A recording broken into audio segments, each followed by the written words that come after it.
All right, everybody, it's time for the winter preview. A lot of you have been waiting for this for probably since the end of winter, but I didn't do this last year. I waited until Halloween to actually give the first forecast of how things were looking, but now we're getting to the situation where we're starting to get more data for the longer term, and when we have the data trends there, it's always fun to at least look at it, and it's educational too, because it is a good chance to really see the patterns and identify them early and then compare them as time goes on to try to figure out winter patterns well in advance. There is going to be a way to keep doing this, and it will get better each and every year.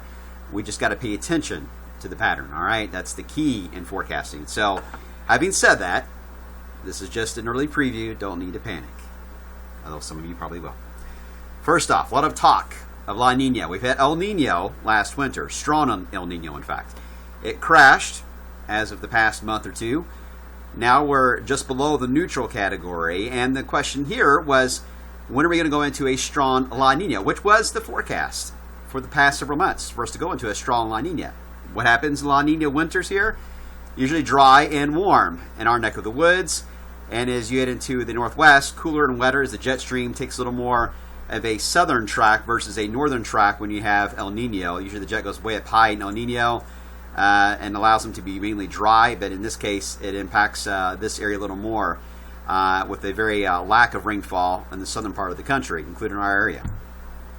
That's what has been the forecast as of late. In fact, this is the Jamstack model. This is from Japan, a long-term model here. Here is the neutral line. Here is El Nino that we had last summer into the winter. It is now, of course, now below the dotted line, and this is the forecast going into the upcoming winter, which is La Nina, which is anytime we go below the 0.5, you're officially in La Nina, and we enter that, looks like later in the fall into the winter. Fairly decent, not overly strong. I mean, El Nino reached a 3. This is not forecast to go any more than about a -1 and -1.5. So not a strong La Nina even showing up then. Then result, though, would be, again, a warmer, drier pattern for a good chunk of the lower 48. And based on the ocean patterns, I would fully agree with that completely. But then the new update came out. And this is what it's showing now for La Nina. Doesn't even get us into that category. In fact, it holds us relatively steady at a very neutral phase. The end result of that gets interesting because these are the ocean temperatures. It is now showing a stronger pocket of warmer than average waters across the Pacific Northwest and into Alaska. This would then pump the ridge back to the north again, where it was the past several winters. We've seen that push to the north. Yes, there is La Nina still there, by the way, but not as deep blues as we saw in an earlier forecast. But this warmer than average water showing up here in the Pacific is pushing the jet north. Then result is the opposite effect on the eastern half of the country, which then sends our temperatures into the negative territory. So colder than average now showing up versus area that was blasted in red just a few weeks ago. So obviously a big change just in the Jamstack model in itself there. So that is something to keep an eye on.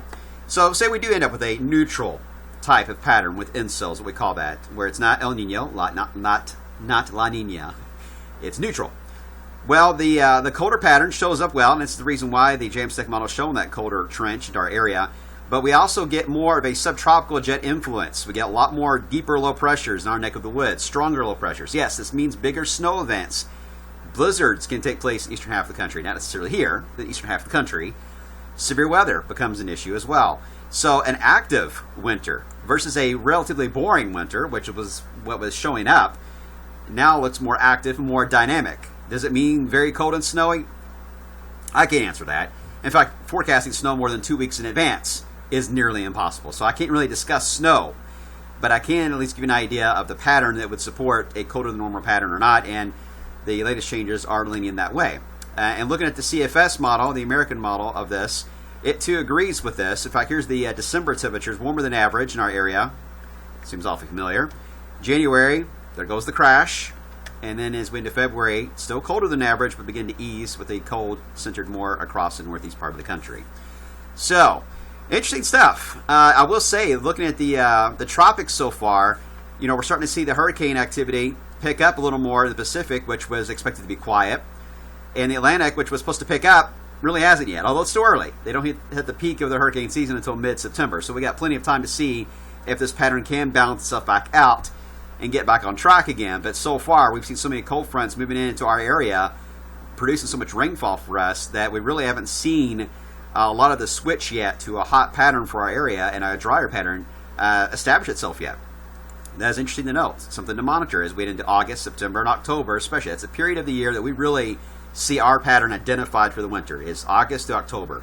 Once we nail down that pattern, that's the reason why I do the winter forecast on Halloween, is that I usually, by the time I identify that 3-month period, I'm able to really nail down the winter in a better detail. So I've got to get through that first. So I'm not going to get a forecast out today, but I will say these data trends are interesting, and we've got to really just keep an eye on the pattern in the next few months to see how this all plays out. Are we going to get stuck in this pattern, or are we going to see a reversal back and a flip, which will only complicate the long-range models even more so? So, interesting stuff, guys. So, anybody that has a forecast out for warmer than average for our area is in for a rude awakening. Anyone who has a forecast out for a brutally cold and snowy winter is also in for a rude awakening.